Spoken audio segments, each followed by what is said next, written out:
안녕하세요. 세상을 이롭게 하는 일에 관심 많은 승무원쌤 김용숙입니다. 톡파원 25시, 톡파원 25시는 두 가지 주제로 진행이 된 것 같습니다. 하나는 싱가포르를 소개하는데 굉장히 많은 시간이 할애를 했고요. 다음에는 어린이날, 가정의 달을 맞이해서 어린이날 특집으로 진행이 됐습니다. 그런데 이찬원 씨가 굉장히 아마 소외감을 느꼈다. 뭐 소외감까지는 아니겠지만 어쨌든 싱가포르 내용이 굉장히 재미있었는데 그 다 싱가포르들을 갔다 왔는데 MC들은 이찬원 씨만 싱가포르를 못 가본 거예요. 그러니까 그 당시에는 이찬원 씨가 나만 못 갔어. 그리고 굉장히 안타까워했어요. 불쌍해 보였어요. 그렇지만 싱가포르이 문제겠습니까? 지금 이찬원 씨는 싱가포르를 못 간 게 아니라 안 가는 거죠. 지금 대학교 다닐 동안에는 너무너무 성실한 이찬원, 청년 이찬원으로서 살아오느라고 외국 여행 요즘 대학생들은 어떻게 해서 엄마를 졸르든 어떻게 해서라도 아르바이트해서 돈을 모아서 외국 여행 갔다 오는데 찬원 씨는 성실하게 살았단 얘기죠. 물론 외국 갔다 오는 사람들이 성실하지 않다는 게 아니고 찬원 씨는 나름대로 본인의 계획이 있었기 때문에 성실하게 생활하다 보니 싱가포르를 못 간 거죠. 지금 싱가포르를 못 간 게 문제겠습니까? 싱가포르를 갔다 온 사람보다 훨씬 싱가포르에 대한 상식을 많이 알고 있잖아요. 지식을. 거기 가고 안 가고 그것도 중요하지만 이찬원 씨는 그냥 자랑스러운 건실한 청년인 거예요. 제가 불쌍한 이찬원이라고 썸네일을 한 것은 일부러 안 불쌍하다 역발상을 한 거죠. 톡파원 25시 지금부터 여러분들과 리뷰해 보도록 하겠습니다. 시청하시기 전에 빨간 구독 버튼, 좋아요, 알림 버튼 설정해 주시면 대단히 감사하겠습니다. 고맙습니다. 이번 톡파원 25시에서도 이찬원 씨의 그 상식은 또 뽐내졌습니다. 이찬원 씨는 싱가포르 안 가봤잖아요. 근데 싱가포르 갔다 온 사람들보다 싱가포르를 더 잘 알고 있잖아요. 그 마스크를 안 쓰고 있다 그러니까 싱가포르 시내 국민 쓰고 있으니까 아직 아시아권에서는 마스크 착용하는 것이 법으로 정해져 있다. 물론 우리나라도 야외 마스크는 이제 벗어도 되는 것이 지금 방역 대책이 바뀌었습니다만 아시아권에는 그렇게 되어 있다. 그리고 싱가포르는 지하철 환승역이 세계에서 최고다. 너무너무 지하철이 잘 되어 있고 환승이 편리하게 되어 있다. 그 언어도 4개국어가 다 안내 표시되어 있다. 물론 싱가포르는 조그만 서울보다도 작지 않을까요? 서울만 할까? 도시국가이다 보니까 지하철을 마음 놓고 깔아도 한 국가이기 때문에 환승을 잘할 수 있겠죠. 그리고 싱가포르는 거의 벌금공화국이 아닙니까? 벌금공화국이다 보니까 껌을 수입 판매하면은 절대 안 된다. 2년 징역형을 받는다고 그러지 않습니까? 그런데 이찬원 씨는 딱 의료 목적은 판매가 가능하다. 껌을 통해서 의료용으로 쓰는 거는 예외다. 이런 거 정말 생활적인 상식을 이찬원 씨는 어떻게 이렇게 알고 있는지 싱가포르에 대한 책을 한 권을 다 읽고 나온 것 같아요. 그러니까 이찬원 씨가 여기 좀 못 가봤다? 그게 무슨 대수입니까? 대수 아니죠. 또 어린이날 그 특집 내용에 있어서도 지금 사회주의 국가에서는 어린이날을 6월 1일로 통용해서 쓰고 있는 것 같아요. 라오스나 동독 같은 데는 6월 1일이 어린이날이랍니다.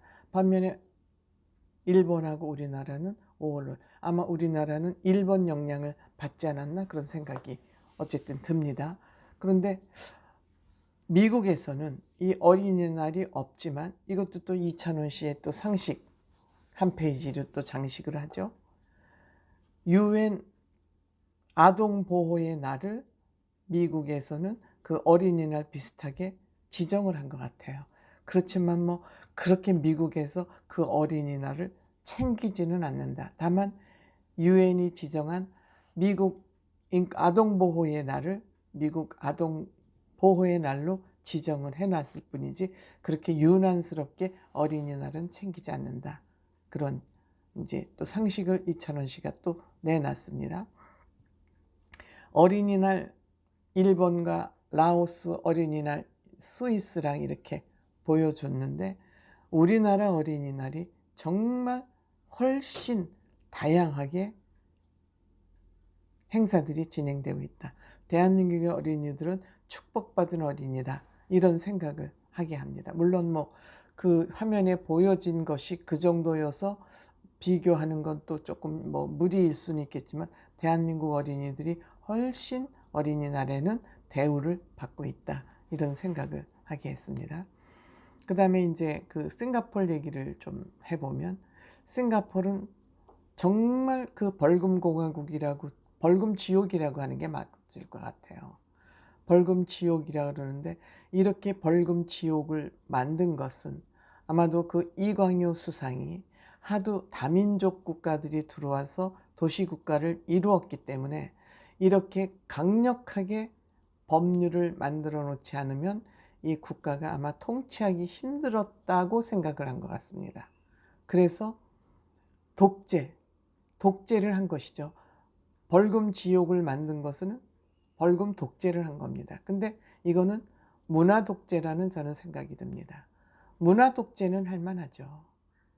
문화 독재는 정말 오늘보다 내일이 나아지기 위한 우리 다 같이 마음을 모으는 그런 거기 때문에 문화 독재. 질서 잘 지키라는 거잖아요. 그럼 거기서 걷어들인 세금 가지고 이걸 또 다시 국민들을 위해서 환원해서 쓰고 그러한 결과 오늘날의 싱가포르 같은 도시국가가 탄생한 거 아니겠습니까? 창의공항 보니까 깜짝 놀랐어요. 싱가포르 가서 딴 데 관광할 필요 없이 공항만 딱 갔다 와도 될 것 같아요. 공항만 갔다 와도.